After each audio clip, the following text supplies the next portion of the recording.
Howdy guys. Okay, so I think puberty has finally set in completely. I'm sucking on the cough drop, trying to keep from coughing. So I seem to have gotten quite a bit of interest on the forklift video with the dirty car, or dirty Land Rover. The oil dripped on it. And I find it quite interesting, the varying views and opinions, and I really appreciate everybody chiming in here and expressing your view, your opinion on it. That's the cool thing about America. We got a right to have our own opinion, and I support that strongly. So I've noticed through the years that there's basically two ways of approaching a problem. I'll give you an example. Back when I first got into car hauling, I went to pick up a little Ferrari, I believe it was, and it had a Formula 1 clutch in it. I'd never driven one, didn't know how it worked, and if you guys haven't, it's basically, it's like an automatic as far as it has a gas pedal and a brake pedal, but it has an actual manual clutch in it. Kind of like a stall torque in an automatic, where you got to give it a certain amount of gas before the clutch begins to engage. Well, the thing about these cars are they're high geared, obviously, because they're basically street legal race cars. So the guy pulled up to the back of my trailer where I had the ramps already dropped. I'd agreed to meet him on the side of the road, and the first thing he asked me was if I had ever driven a car like that. Of course, I'm going to be honest. Told him no, I hadn't. He said, well, would you like me to load it because the clutch is a little different? And I'm generally an easygoing guy, so I'm like, sure, why not? But then I gave him some instructions. I said, wait until I'm all the way up into the belly of the trailer so I can turn on and guide you in to make sure you're running straight in with the trailer. Well, the guy's adult daughter was standing there on the passenger side of the vehicle. He had his passenger window down, and I started walking up in the trailer, and he didn't wait for me. He gunned it and started up the ramps really quick. Well, he ran way off sideways and ran into the wheel well on my trailer. His daughter started yelling, stop, stop, stop. Of course he did, quickly, after he had run his wheel into the side of my trailer. So by this time I'd gotten turned around, but the damage was already done. So then I said, stop. We can still get you on the trailer. His daughter started yelling, no, get off the trailer quick. And he listened to her. So he put it in reverse and he floored it.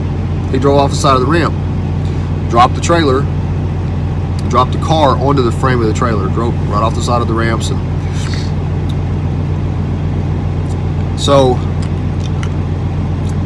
we got it loaded,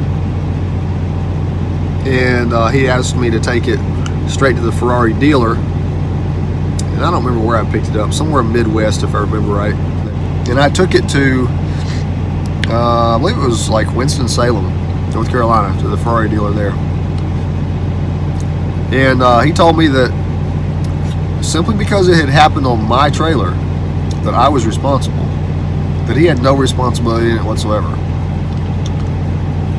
And he told me that if need be, he'd hire an attorney to make me pay for the damage. Now this guy was a pharmacist, and I'm just a truck driver. So who makes the best money? Who can afford the bigger lawyer? Learned a valuable lesson that day. I'm the only one that loads my trailer now, unless it's forked on or forked off. And the paperwork princess. And of course the paperwork princess. Don't forget her. She does it as well, but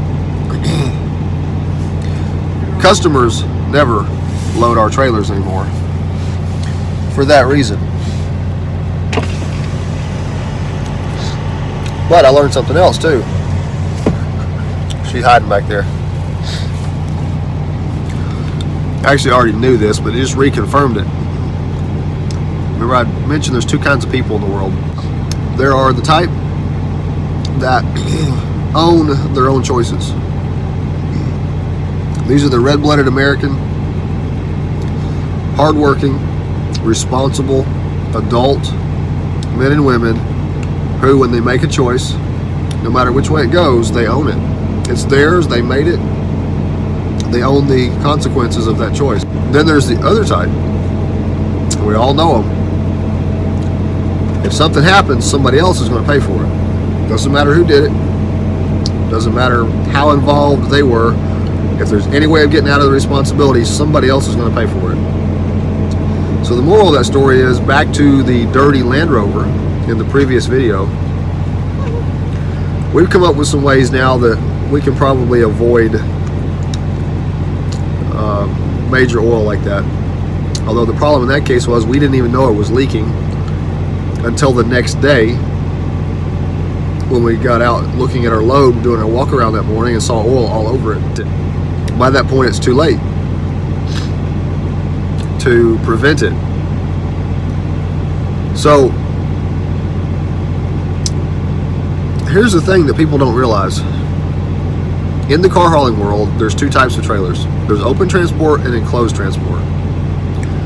Now, people don't often use enclosed transport because they're cheap. They don't want to spend the kind of money it takes to hire open transport, or I'm sorry, enclosed transport. So they'll do open transport instead because it's a lot cheaper.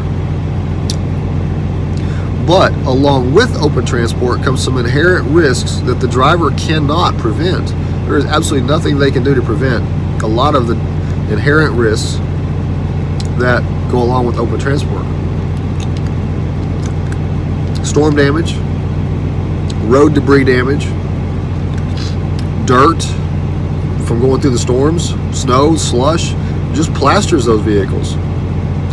And there is nothing we can do to prevent that. Now here's where it comes into the two different kind of people. Okay, so you got the cheap people who are just destroying America and everything it stands for by the way they don't take responsibility for their stuff, their choices. Their whole way of dealing with life is they want everything for free and want everybody else to take care of them. It's a whole mindset, and I've seen it over and over and over again. So when a vehicle shows up dirty, they want the driver to pay for it. Yet they're the ones that chose open transport. So it puts the liability of something beyond the driver's control onto the driver. In the case of the Land Rover, there was no damage at all.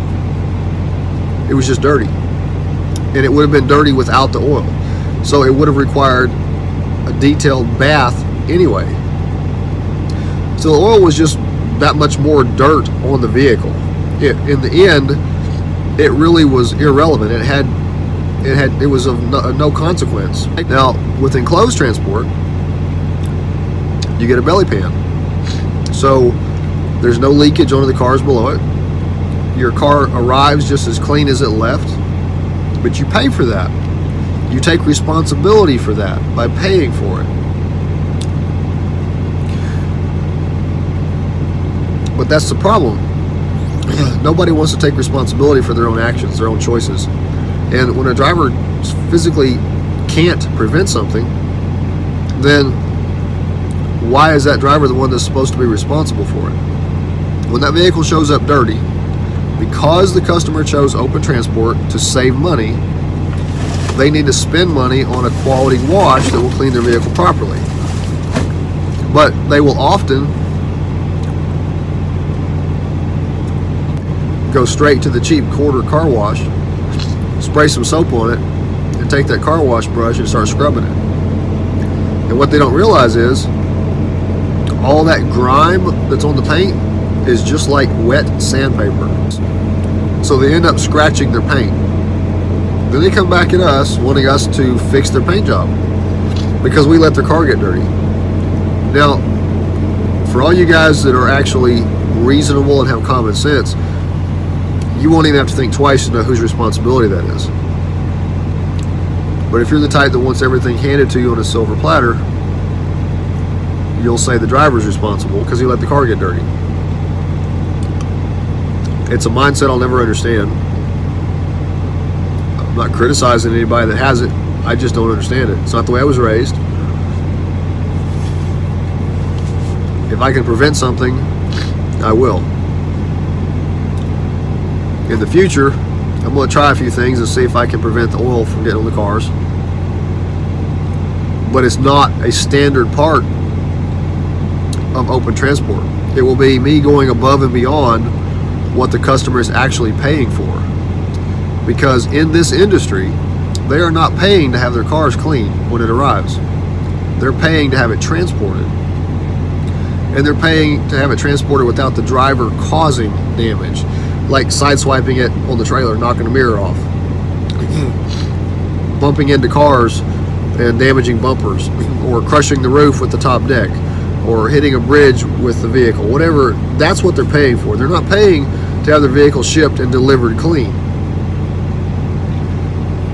unless they wanted to pay extra for enclosed transport, and that's an option. It's always an option, but nobody wants to pay that kind of money. So anyway, that's my soapbox for the night. As far as forking a vehicle on or off, we do that on a regular basis because we're constantly in Copart and IA. Both of them load and unload their vehicles with forklifts. A lot of them do it from the side. Some of them won't. It's very easy to load a 7-car trailer with a forklift, the long fork lift. Simply jackknife your truck and they can load the entire top deck if they won't load from the side. In this case, these guys deal with inoperable H1 Hummers and the old military Hummers getting brought to them on a regular basis by customers who are paying them to get rid of the old engines and put upgraded Duramax engines, and I believe it's an Allison transmission, which by the way runs them about 35 grand, just in case you're curious. So these guys have a forklift because this is how they unload a lot of the vehicles that come in, is with the forklift. So it's a normal part of everyday life. I did not realize that the operator was fairly new and was still learning until after the fact. But he was very slow and meticulous and careful and didn't put a scratch on that thing. So it all worked out good in the end. Anyway, y'all be blessed. Keep between the lines, keep the greasy side down, drivers. Have a good one.